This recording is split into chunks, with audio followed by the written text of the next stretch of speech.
What's up, everybody? On today's show, reaction to some of the action in SEC Week 8. Our buddy Chris Marler joins us to preview all 5 games in SEC Week 9. Kirby said what? Jimbo said what? Locked On SEC starts right now. You are Locked On SEC, your daily podcast on the Southeastern Conference. Part of the Locked On Podcast Network, your team every day.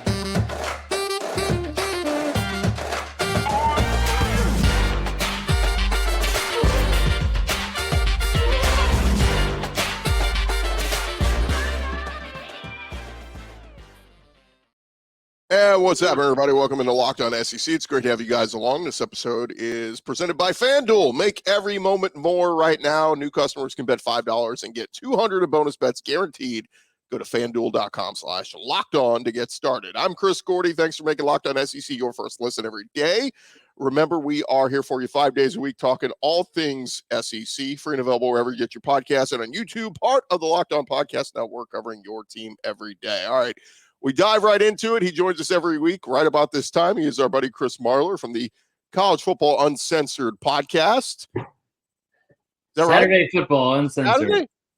Damn it, dude. Let me change my graphic here. I typed it out too. I thought I had it right. You were close. You were close. And I typed Saturday, but you got it right last week, which is good. Just not this week. I saw a clip of your show. You almost said it wrong too. So I did say it wrong. So we're even. We're even. Yeah. That was unfortunate at best, especially with what we were talking about. Yeah, we're a family show here, so we keep it clean. He is Chris Marler, of course. Love to have him here on Locked On SEC. And Marler, just a quick reaction to some of the things we saw a week ago. The game of the week we spent so much time on. Give me, what was your reaction at halftime as Bama trailed Tennessee 20-7? And what was your reaction after Bama played the best half of football they played all season?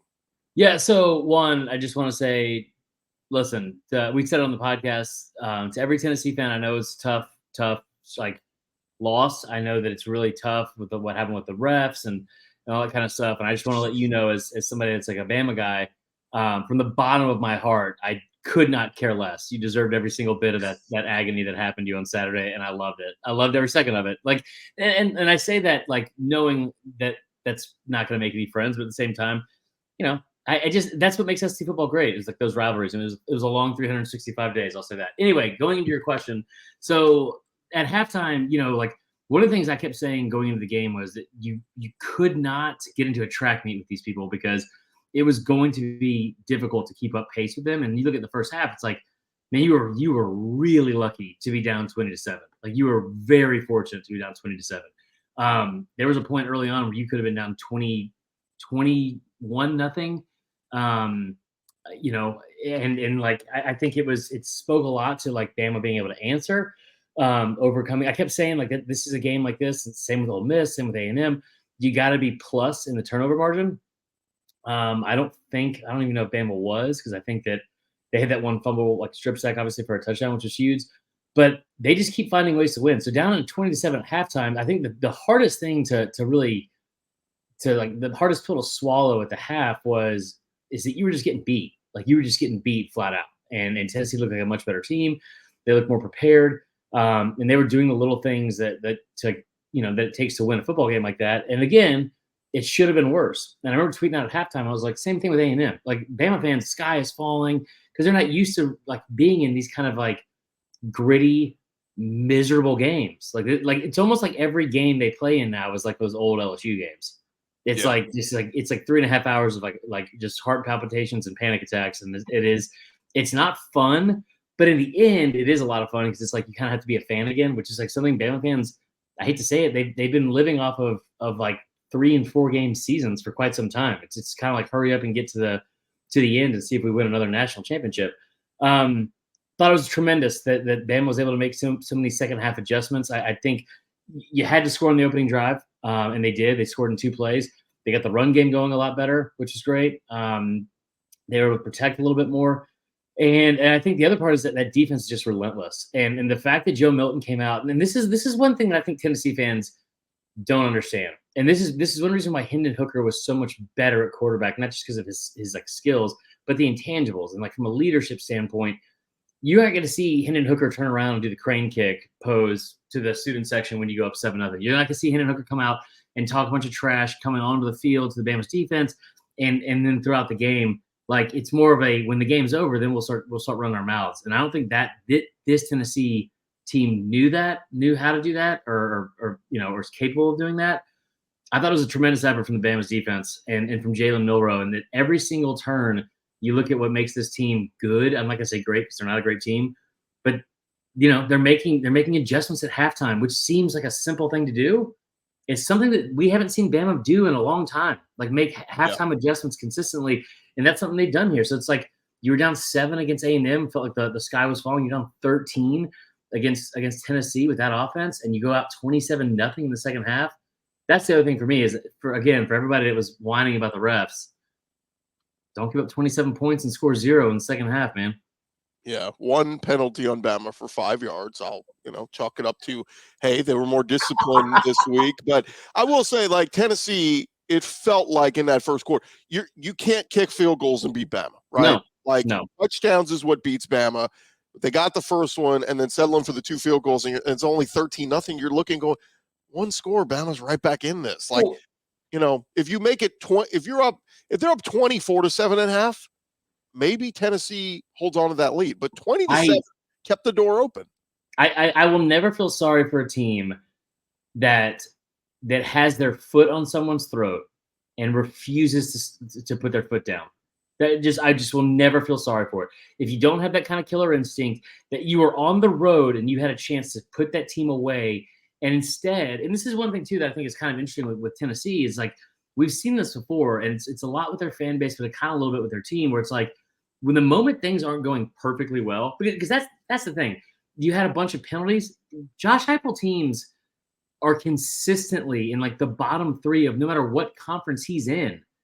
That they are like in 3 of the last 4 years that he's been a head coach, whether it be at UCF or the 3 years he's currently at Tennessee, he is ranked last in the conference in penalties per game than like in the entire conference. Like, and I understand the ire that they had was against Bama not getting called for more, but like, again, you had your chance to put your foot on someone's throat and not let up, and you didn't do it. And if there's ever a year that you're not allowed to talk crap about the penalties after what happened last year, like every time they showed Josh Heupel whining to the refs after last year with a 17 penalties for 130 yards, I bet it is tough. I bet it is tough to go on the road and have to overcome all those penalties when the other team's not getting flagged at all. I bet that is frustrating. I sure bet it is.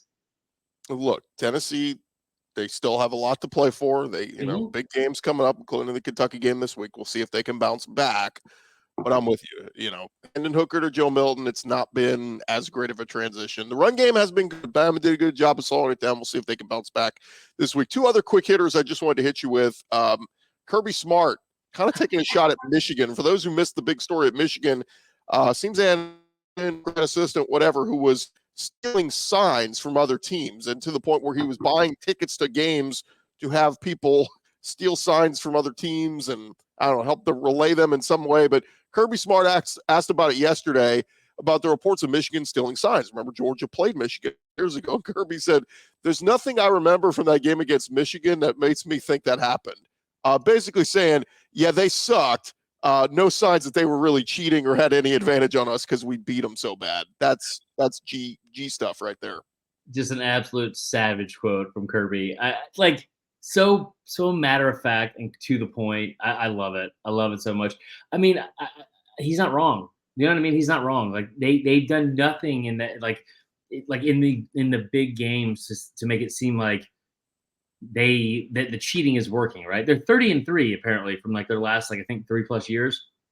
But like you look at those 3 losses, I mean, when it mattered most, you got your blank handed to you by Georgia, and you gave up like 50-something points at TCU. I don't know how I feel about the whole quote unquote cheating scandal that it is. But I will also say this, and I hate hypotheticals, but I'm going to give you one anyway. If this was reversed, right, and Michigan fans who have just constantly, which like look down their nose at the rest of the country, and they're a public Ivy League school and blah, blah, blah.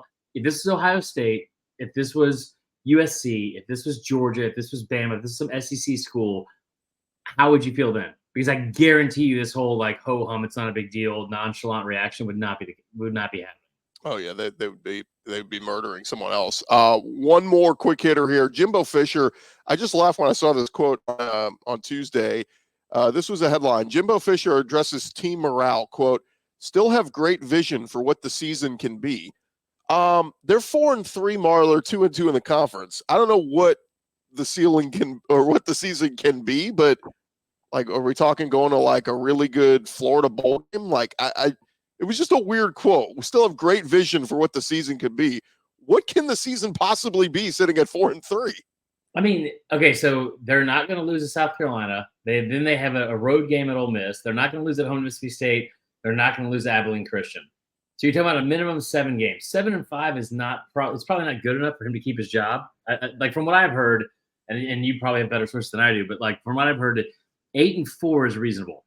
Like right. he might return 8-4, but this is like right where, but like 7-5 he won't. But this is like also right where Jimbo like loves to be. Like Jimbo laying in the weeds, 3-loss Jimbo. You saw it in 2001 where they can go on a little bit of a run here.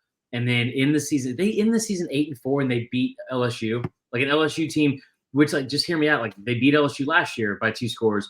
Like it's on the road in Death Valley, which is a totally different animal. But if he wins either of those games, the momentum going into the offseason, he's going to have everyone bought back in. If you think that sounds crazy, it's A&M. Like we already saw them in 2021 when they were like, he's 8-4 and he's going to a crap bowl game that he's gonna somehow get his way or weasel his way out of. Well, we should probably extend them, right? Like if they beat Ole Miss, who's 6-1 right now, if they beat Ole Miss on the road and then they win the rest of their games to the end of the year and then lose a game to LSU, they should lose. They already should lose on paper. God forbid they go 9-3. They might give them another extension. Well, the Ole Miss one would be their chance. They have not beaten LSU in Baton Rouge since they've come to the conference. So we're talking over a decade. The 3 wins they've gotten on LSU have all been in College Station. So we'll see on that one. All right, more with Chris Marler in just a second. We'll get into SEC Week 9, previewing some of the games happening this weekend. Week 9. Oh. All right, first I want to remind you guys this episode is brought to you by our friends over at Jace Medical. Look, Jace Medical, there's been a lot of uncertainty in the world, and you want to be prepared. It's important for you guys to be prepared. And anything like hurricanes, fires, earthquakes, they can lead to supply chain shortages for medications or the inability to get medications in a timely manner. And that's where the Jace case comes in. It is a personalized emergency medication kit that contains 5 essential antibiotics that treat the most common and deadly bacterial infections. You can also customize your case and add additional life-saving medications based on your unique needs. Jace, they are continually working to expand their medication offerings. And in those recent efforts, they added things like ivermectin as an option in the Jace case. Whatever you need, they got it for you there at Jace Case. Go to Jace Medical. That's JASE medical.com. Enter our promo code LOCKEDON, LOCKEDON at the checkout. That'll get you a $20 discount on your order. Promo code LOCKEDON at jacemedical.com, JASE medical.com. Also, want to remind you guys about our friends over at FanDuel. Look, we are into the thick of it with the NFL action, college action, and you can jump into all of that action throughout this football season with FanDuel. They are America's #1 sportsbook right now. New customers signing up for the first time, you'll get $200 in bonus bets guaranteed when you place a $5 bet. That's $200 in bonus bets, win or lose. If you've been thinking about joining FanDuel, no better time to get in on the action. The app is super easy to use. There's a wide range of betting options from spreads to player props, over-unders.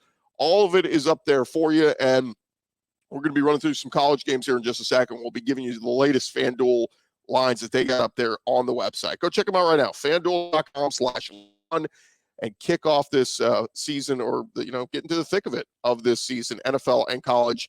They are FanDuel, the official partner of the NFL. All right, jumping back into it with our buddy Chris Marler, talking all things SEC football here on Locked On SEC. And Marler, as we get into it, some of the games happening this week in SEC Week 9. First off, it's depressing when I look at schedules, Marler, and see some teams only have 5 games left. I mean, that's what are we doing here? Bama and LSU only have 4 left. Yeah, it's crazy that the season has flew by so fast. But let's jump into some of the games. We'll start with the undercard this weekend. The early game. It is 11 a.m. Central. We just kind of touched on A&M. It is 2-5 South Carolina at 4-3 Texas A&M. Aggies are a 2-touchdown favorite. Look, things are going south for Shane Beamer and the Gamecocks. Spencer Rattler continues to try to battle for a bunch of yards and all that. But my God, their offensive line is bad. And Marler, the Texas A&M defensive line is very good. Spencer Rattler said times he's been sacked, 6, 7, 8 times? I'm going to set the over-under sack total this week at 6.5. You going over? I would go under just because I feel like at some point they'll just have to throw screens or run them. I don't know what. I think I saw today that A&M is tied for first in the country with 29 sacks on defense, and Carolina's offensive line is ranked 129 in sacks allowed, which is insane to me. I have a question for you before we even get into this. I'll give you $1, if you can tell me the name of the trophy that these two play for. Oh, wow. This is a trophy game. South Carolina and A&M play for a trophy? Now, I did a deep dive on this a while back about the worst trophies in college football, and a majority of them are in the Big Ten because there's only so much Paul Bunyan cosplay that can go by with being normal. Also, you know that Indiana, Michigan State, they play for the old brass spittoon, and that's literally just because some senior in 1950 went by a thrift store, picked it up, and then went to administration and goes, this needs to be the trophy. And they were like, okay. And they've just been doing it ever since. That's a real story. There's a bunch of rivalries where you win a jug, and it feels like that same idea. Like, people are like, what could we give away? I got this jug. Like, all right, it's a jug game. Every single one of those trophies in the Big Ten seems like it was made with the same energy of like a 7th grader who shows up on the last day of school and forgot to do their year-long science project and was like, I got a jug it's a plant, there's soil in it, it's a styrofoam cup. Like, okay. It's called the Bonham Trophy. The Bonham Trophy. Okay. So it's based off of some guy who was it's an Alamo battle hero, James Bonham, who I think was like from South Carolina or something. I don't know. My favorite part about this is when they asked Will Muschamp in like year 6, because A&M had won it every year. Last year's the first year in this rivalry that I think Carolina won. And when they asked him like what the trophy was or what it meant, he didn't know there was a trophy. And then they asked like Jimbo or Kevin Sumlin, whoever was the coach at the time, where they had put it, and they didn't know. They couldn't figure out where it was. So it's a huge matchup. I think that A&M wins. A&M's coming off a bye, right? Yeah. Yeah, I like A&M in this one. I feel like there's some pretty convenient numbers on what Jimbo does off a bye week. I can't remember if it's good or bad. I should have come prepared. I will say that Shane Beamer, it's been an incredible turn of events to watch somebody that I called Skinny Sam Pittman all offseason because he could do no wrong and everyone's pulling for him. It's amazing how quickly that's turned into him being like almost universally not hated, but kind of disliked with just the way he's been in these post-game press conferences. He's kicking Gatorade bottles and breaking his foot. I mean, there's a ton going on here with Beamer, and you feel bad for him because you bring back Spencer Rattler and you feel like, oh man, they give Georgia a scare earlier, like, oh, South Carolina's gonna be good. But dude, it's the trenches. O-line and D-line not good enough. They should have beat that Florida 2 weeks ago. They let that one slip away. I mean, it's been bad. And then you go into Mizzou and you don't even score an offensive touchdown. Like, Rich Cheever's kicking 5 field goals. Like, what are we doing? I think the thing for me at this point is you have to like close the season on a positive note. You're not going to make a bowl. You're like it's almost impossible at this point. You have to win out. It's gonna be very hard to rally the troops. You're probably looking at a 4-8 season at best, right? But for me, the thing that I think would matter the most is, I mean, get Nick Harbor the football. Like, if you're gonna lose, make it fun and like get the guys that you brought in a year ago, like, to buy in a little bit. Because if you're talking about bringing in a 5-star who's got to be your biggest physical freak on the team, and you're not even playing him, like, I don't get it. Yeah, it's going to be interesting what happens. Like, he's got a great recruiting class for 2024, but what happens if they finish 4-8 this year? Some of those kids may jump ship. I mean, we may see some decommitments of kids going, I don't know if I want to go there anymore. So this thing can really turn for Shane Beamer. All right, afternoon, 2:30 Central. It will be 4-3 Mississippi State at 3-4 Auburn. Auburn is a 6.5-point home favorite. I was trying to, I mean, they're on a 4-game losing streak. Their offense sucks, and they're a favorite. I guess that just shows how bad things are going for Mississippi State, but kudos to them. They found a way to win a 7-3 game at Arkansas last week. Mike Wright did just enough, filling in for Will Rogers. But, man, this, like, if you gave me a slate of games to watch this weekend, Mississippi State at Auburn may not be in the top 5.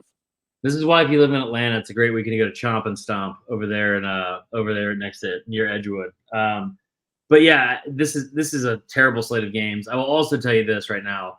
An all-time regrettable tweet timing wise was I was watching that Penn State Ohio State game and I was like, all right, guys, like let's stop confusing the fact that low-scoring games mean they're awful games. Had no clue what was going on in the Arkansas Mississippi State game.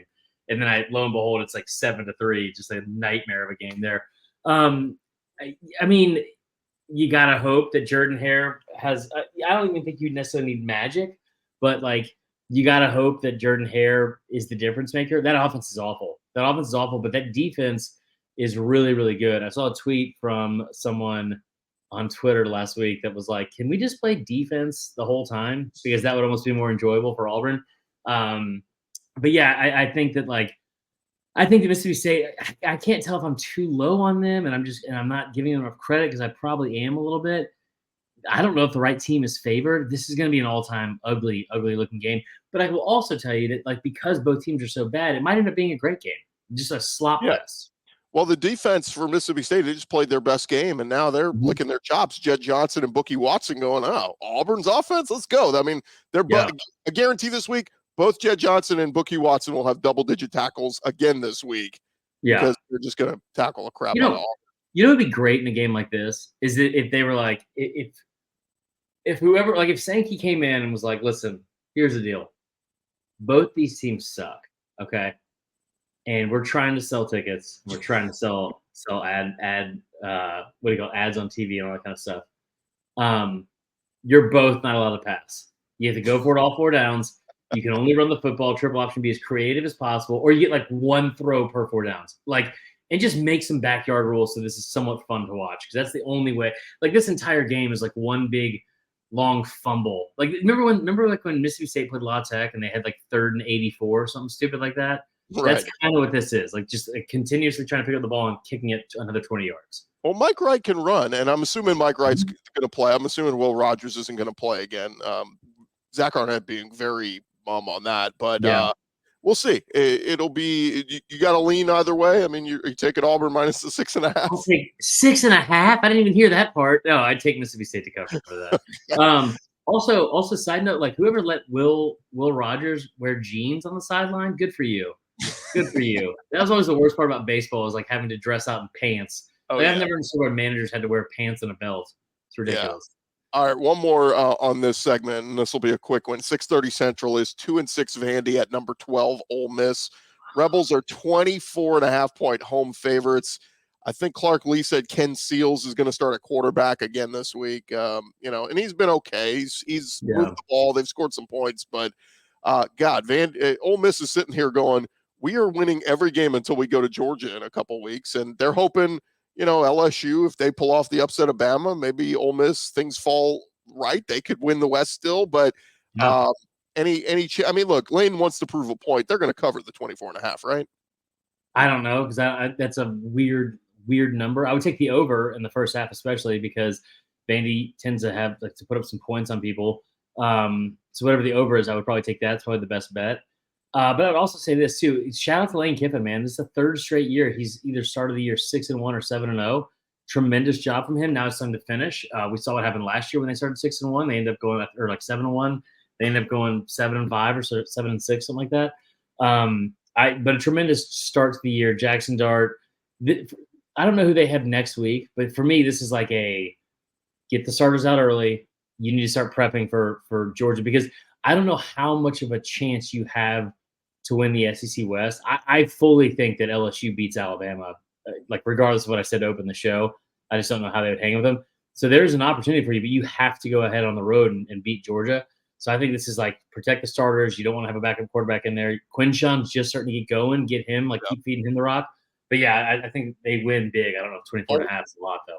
Ole Miss gets A&M next week, so there's no resting up for Georgia. That's true. You got to go all out in these next couple games. So we will see. All right, more with Chris Marler here in just a second. We'll hit on the two biggest games of the weekend in the SEC.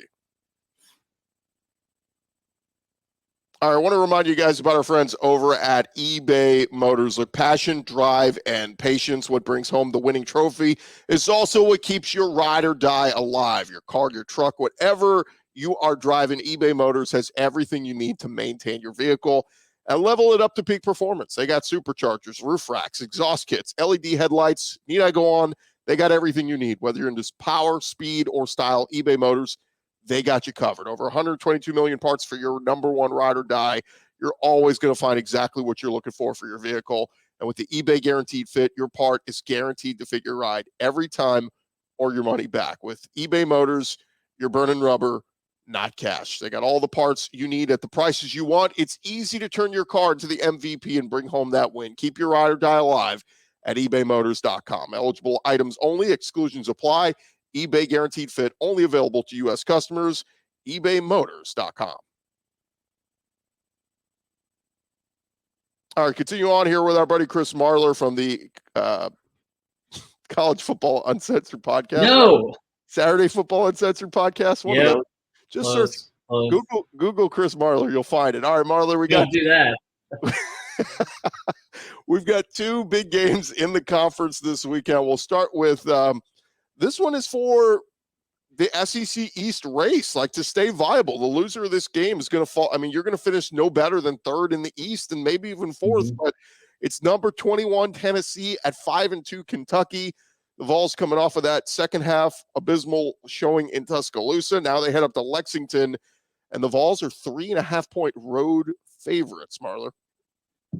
Yeah, I like Tennessee in this one. I like Tennessee big. If you look at some of the games under Heupel that they have had coming off a loss, now granted, not all those games have been against Kentucky or teams like Kentucky, but you look at last year, like them coming off a loss, they boat raced Missouri and they destroyed Vanderbilt. This year they played UTSA, which was an 11-win team from a year ago, and they beat the brakes off them. Talking about last year, 2021 even. Coming off the loss against Georgia, the next game they won by 46. Coming off the loss against Bama, next game was against Kentucky. Regardless if they even win the next game, they've put up like an average of like 53 points per game in the following game. So I like Tennessee. I like Tennessee big here. I think one thing that Tennessee has that we just refuse to talk enough about is the defense. The defense will travel. Kentucky is just not a team that's impressed me. I know they're coming off a bye, so maybe they'll look better. Kroger Field will be obviously like a lot of fun. It's a night game there, so it'll be cold and all that kind of stuff. Maybe we're in store for like a classic like we saw a couple years ago, that 45-42 game, but I just don't see it. Devin Leary's terrible at quarterback. They don't run the ball well enough, and they don't execute for 60 minutes well enough either. I think Tennessee wins big. If Devin Leary is terrible at quarterback, what's Joe Milton? I mean, it's been Joe Milton's better than Devin Leary. I've been disappointed by both of them. I mean, I had high hopes for both. I thought they'd both be great. I thought this game right here might be for, all right, who's going to have the best chance of taking down Georgia? And I mean, I've been disappointed by Blimpie and Subway, but it doesn't mean that Blimpie's not worse than Subway. Also, side note, if you're still eating Blimpie, we got to talk because we got some problems here, guys. Well, you probably, that's true. Jimmy John's a good one too. Sure. You know, Kentucky, I still don't know what Kentucky is, right? I mean, they weren't really tested the first 4 weeks of the season. They had a convincing win over Florida where Ray Davis runs all over them. You get embarrassed by Georgia on the road. That's not bad, but man, that Missouri game, what was it? They were up 14-0, and then it just went downhill from there. Brady Cook and Missouri did whatever the hell they wanted to them. So they and Kentucky went up and down the field on them those first two drives, and then even if you let up that touchdown pass from the punter, which is inexcusable. But even if that happens, you get outscored like 35-7 the rest of the way. Like that's crazy to me. Yeah, I think this is both ground games very good. We know Tennessee, one of the best running teams in the country, with Jalen Wright and crew, and then of course Kentucky with Ray Davis, still number 2 in the SEC in rushing, right behind Cody Schrader. So I don't know, man. I think I'll just defer to home team because Kentucky's at home, but. You know, the loser of this one, man, the best you'll do is in the SEC East is 4th, I think, because Mizzou's going to be right there and Georgia as well. So we will see. All right, speaking of Georgia, we get to the game of the week. It is number 1 Georgia versus versus 5-2 Florida in Jacksonville. Georgia a 14.5-point favorite. I was a little bit shocked by the line, Marler, because based on how Florida's played so far this year, I thought it'd be more like 10-ish because Florida's been way better than we thought. Graham Mertz is taking care of the football. He's 81% completion percentage. Ricky Parasol is a big-time weapon. The run game's good with ATN and Montreal Johnson. And the defense, maybe not world beaters, but way improved from where they were a year ago under Austin Armstrong. So, and we've seen Georgia play with fire a little bit in a couple games this year. And you lose Brock Bowers. Does Carson Beck, does he still produce without his safety valve there, his security blanket? So I keep looking at this game, Marlon, and I keep thinking, I think Florida keeps this close. Now, can they keep it close till the end? I don't know, but I think it's close, at least for a half or two, or half for third quarter.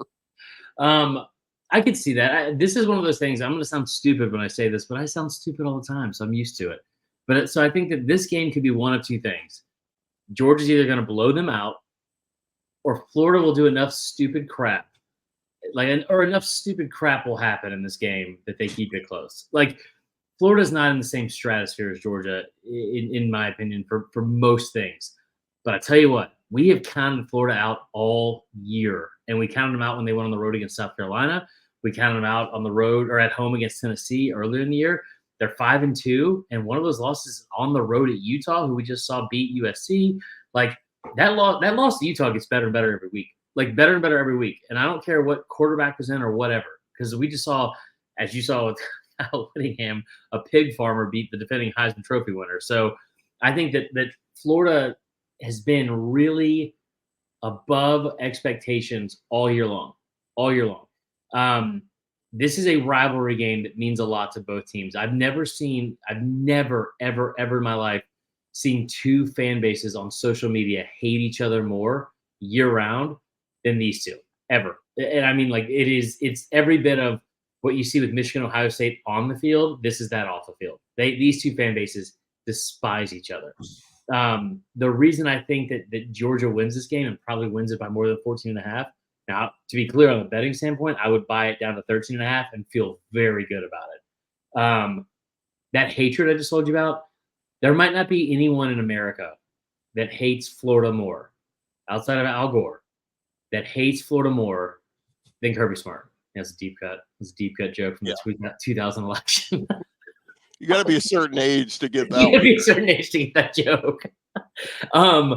But there's no one I think that hates them more than Kirby Smart. And you see it in the GIF that came up there. It's one of my favorite things of all time. So one of the reasons I still love Kirby, even though he's gone now from Alabama, is that whole thing coming off that game in 2017, I believe, where they zoom in on him. They just won 42-7, and he's got that F these mother effers.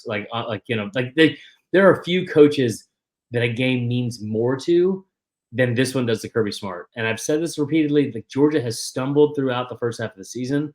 But one thing about Georgia under Kirby Smart is that when the lights shine brightest, they seem to play their best. And I do think that Florida will have a couple things up their sleeve. Maybe they just go all wheel routes like they did in 2020. I mean, like, because that worked really well for Kyle Trask and company. And so I think you're right. Maybe they keep it close for a half. But I think this is one of those games where you will not see Georgia sputter for a long time, if at all. And I think that they will put it on Florida to prove a point and then get the ball rolling for the second half of the season. See, Carson Beck scares me, though. Like, without Bowers his face, his hair. Well, he is a little scary. But, like, what if this is the game he throws 2 picks, loses a fumble, like, just has a disaster game, and then it's like all of a sudden you look up and you're tied in the fourth quarter. Who knows? Now, I will also say it would be hilarious. It would be objectively hilarious for SEC fans and national fans everywhere that if Georgia was to finally lose a game, if it came to Florida. Because that would be, like, the meltdown that would ensue would be chef's kiss. Just beautiful. Well, and then we get into the debate of if we got a bunch of undefeated conference champions at the end of the year, let's say 1-loss Georgia playing either a 1-loss Bama or a 2-loss LSU in the SEC title game. The winner of that game, are you in the playoff? Are you not? I mean, the SEC's not getting the benefit of the doubt this year. So it will be interesting. He is Chris Marler. Follow him on social media at Vern Funquist. And anything else before you go, Marler? Saturday football uncensored. I can't even say it right either. Yeah. Saturday Football Uncensored, the podcast. Y'all check it out after you listen to Locked On SEC. That's it, man. I appreciate it. I'm sorry about your Astros, but we got 1 month left of the season, so there's that. Well, next week we'll be throwing haymakers at each other for LSU Bama week. So look, I'm unbiased. I could separate myself. The best compliment we had on a video a few weeks ago, a guy said I was too much of a homer for Bama. I said, hey, then I'm doing my job if people think I'm a homer. One of my favorite things. I call it like it is, right? Yeah, dude, running social media for SDS, I have been called a homer for every single possible, like even Vandy. I'll never forget, like 2 years ago, somebody was like, all you'll do is talk about how great Vandy baseball is. And I was like, I'm so good at my job. So good at my job. All right, Marler, we'll talk to you again next week, man. All right, see you, brother. All right, that's Chris Marler there. Love talking with him every week, talking all things SEC football. That's going to do it for this edition of Locked On SEC. Thank you guys so much for making us your first listen every day. Shout out to our everydayers. Keep on coming back and checking us out each and every day. Went a little long, so we'll just end it there. Locked On SEC. I'm Chris Gordon. Talk to you guys tomorrow.